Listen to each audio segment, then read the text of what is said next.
সকল শিক্ষার্থীকে স্বাগত জানিয়ে শুরু করছি ম্যাথ ক্লাস। আজকে ম্যাথ ক্লাসে পঞ্চম শ্রেণীর গণিতের অনুশীলনী 4 পৃষ্ঠ নম্বর হচ্ছে 25। এই 25 পৃষ্ঠ নম্বরে অর্থাৎ অনুশীলনী 4-এর প্রশ্ন নম্বর 3। দেখো এখানে দেওয়া আছে বর্গাকৃতির কিছু কাগজ আছে যার একটি বাহুর দৈর্ঘ্য ক সেন্টিমিটার। এরপর প্রশ্ন 1-এ বর্গাকৃতি কাগজটির পরিসীমা কত। দেখো প্রথমে আমরা বুঝে নেই বর্গ কি। বর্গ যে চতুর্ভুজের 4টি বাহু পরস্পর সমান এবং কোণগুলো বা কর্ণগুলো পরস্পর সমান তাকে বর্গ বলা হয়। 4টি বাহু এভাবে যদি আমরা অঙ্কন করি, এর যে কোণগুলো পরস্পর যদি সমান হয়, সব কোণগুলো পরস্পর সমান, অর্থাৎ এখানে যদি আমরা এ বি সি ডি এই প্রতীক ব্যবহার করলাম, এখানে এ কোণ ইকুয়াল বি কোণ ইকুয়াল সি কোণ ইকুয়াল ডি কোণ, এটা হয়। অর্থাৎ প্রত্যেকটা কোণ পরস্পর সমান, সেটা হয় প্রত্যেকটা কোণ পরস্পর সমান এবং বাহুগুলো পরস্পর সমান।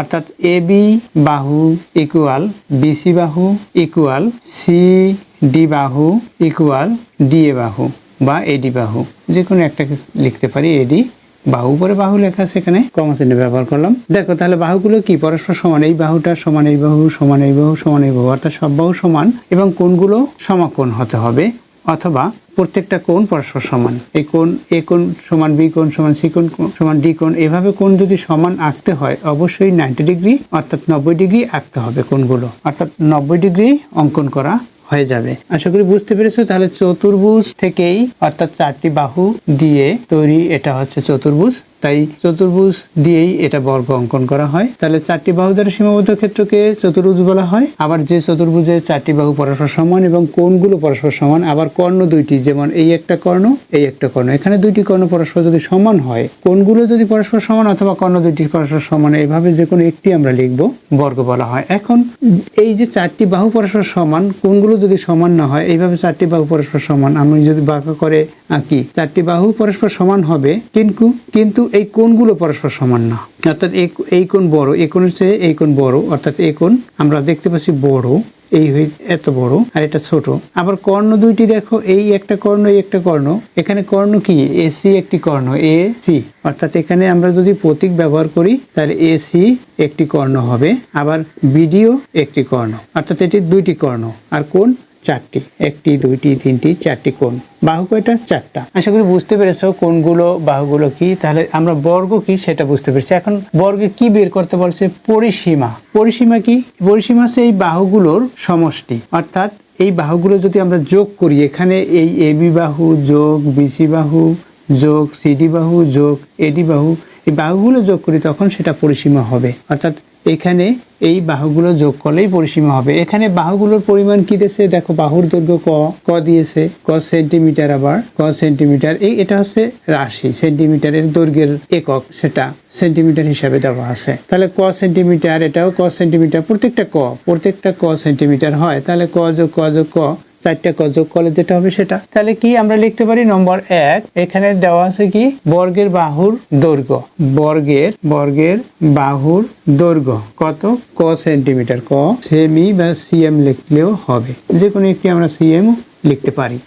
ক সেন্টিমিটার, এটা হচ্ছে বর্গের বাহুর দৈর্ঘ্য। এখন পরিসীমা বের করব, বর্গের পরিসীমা। তাহলে 4টি বাহুর যোগফল, তাহলে লিখি বর্গের পরিসীমা। এই 4টি বাহুর যোগফল কি? ক, আমরা এখানে কথায় লিখে নিয়ে তারপর করতে পারি, অথবা এভাবে যদি কথায় লিখে দেই 4টি, এই 4টি আবার আমরা এভাবে সংখ্যায়ও লিখতে পারি। 4টি বাহুর যোগফল, বাহুর যেহেতু বর্গ তাই 4টি বাহুর যোগফল বা সমষ্টি, যে কোনো একটি কথা লিখতে পারি, যোগফল। তাহলে 4টি বাহু কি কি? ক সেন্টিমিটার, ক সেন্টিমিটার এভাবে দেওয়া। আমরা এখন এখানে এভাবে ক যোগ ক এভাবে লিখে এখানে সেন্টিমিটার অর্থাৎ সেমি লিখতে পারি। আবার আমরা এখানে বর্গটি এভাবে অঙ্কন করে দেখিয়ে দিতে পারি। এখানে এটা ক সেমি, প্রত্যেকটা ক সেন্টিমিটার সেভাবে লিখতে পারি, ক সেমি। এখানে প্রতীক ব্যবহার করতে পারি, ক খ গ ঘ, অথবা এ বি সি ডি এভাবে প্রতীক ব্যবহার করতে পারি। এখানে লিখতে পারি চিত্র বর্গ, এভাবে লিখতে পারি। তাহলে কি হবে? এখানে কয়টি ক? 4টি ক। দেখো এখানে 1 আছে, এখানে যদি প্রশ্ন করি কয়টি ক, এইটা, এখানে একটি ক, টোটাল হচ্ছে 4টি ক, 1 2 3 4 অর্থাৎ 4 ক। এখানে সেমি অর্থাৎ সেন্টিমিটার। তাহলে উত্তর কি? পরিসীমা কত? কাগজ বর্গাকৃতি কাগজটির পরিসীমা কত? 4 ক। উত্তর 4 ক সেন্টিমিটার, যেহেতু সেমি লিখে দিলাম 4 ক সেমি, এটা হচ্ছে উত্তর। আশা করি বুঝতে পেরেছো এটা কিভাবে করতে হয়। এরপর দেখো 2 নম্বর, এরকম 3টি বর্গাকৃতি কাগজের মোট ক্ষেত্রফল কত। এখন এইভাবে 3টি ক্ষেত্রফল আমরা বের করব। ক্ষেত্রফল কি? এই যে ক্ষেত্র এ বি সি ডি, এই ক্ষেত্র দিয়ে এটা, এই যে ভিতরের জায়গাটুকু বা স্থানটুকু, এই যে জায়গাটুকু বা স্থানটুকু, এটা হচ্ছে ক্ষেত্রফল। ক্ষেত্রফল আমরা কিভাবে বের করব? এটা যদি এই বাহুটা, এটাকে যদি আমরা দৈর্ঘ্য মনে করি আর এটা যদি প্রস্থ মনে করি, এখানে দৈর্ঘ্য প্রস্থ সমান, কিন্তু এটা আমরা দৈর্ঘ্য মনে করলাম, এটা প্রস্থ মনে করলাম। দৈর্ঘ্য প্রস্থ বা এটা দৈর্ঘ্য, এটা প্রস্থ, এটা একই সমান। তাহলে দৈর্ঘ্যের সাথে প্রস্থ গুণ করলে ক্ষেত্রফল হবে, এটা সূত্র। যেমন পরিসীমার 4 বাহুর যোগফল, এটা একটি সূত্র, অর্থাৎ বাহুগুলোর যোগফল।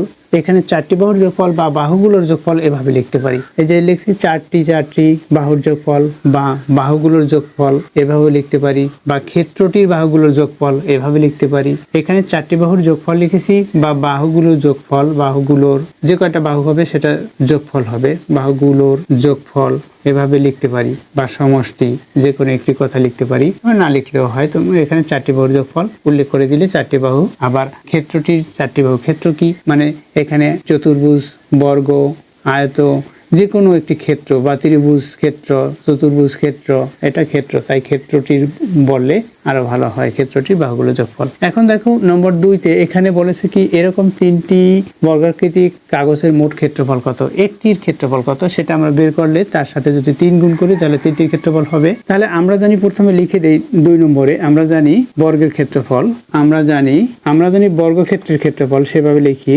বর্গক্ষেত্রের ক্ষেত্রফল বাহু গুণ বাহু বা বাহু স্কয়ার এভাবে লিখতে পারি, বাহু গুণ বাহু বর্গ একক, বাহু গুণ বাহু বর্গ একক। তাহলে কি হবে?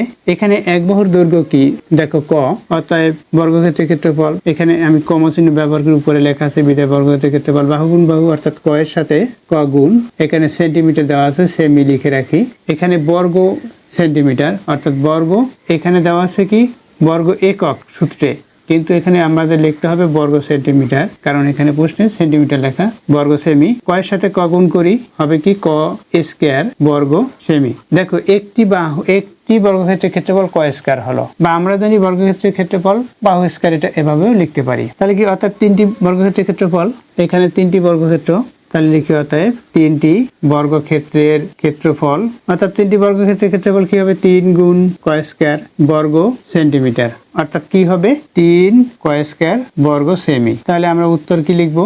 উত্তর 3 ক স্কয়ার বর্গ সেমি, এটা হচ্ছে উত্তর। আশা করি বুঝতে পেরেছো এই অঙ্কগুলো কিভাবে করতে হয়। এতক্ষণ ম্যাথ ক্লাসের সাথে থাকার জন্য সকলকে ধন্যবাদ জানিয়ে আজকের মতো বিদায় নিচ্ছি।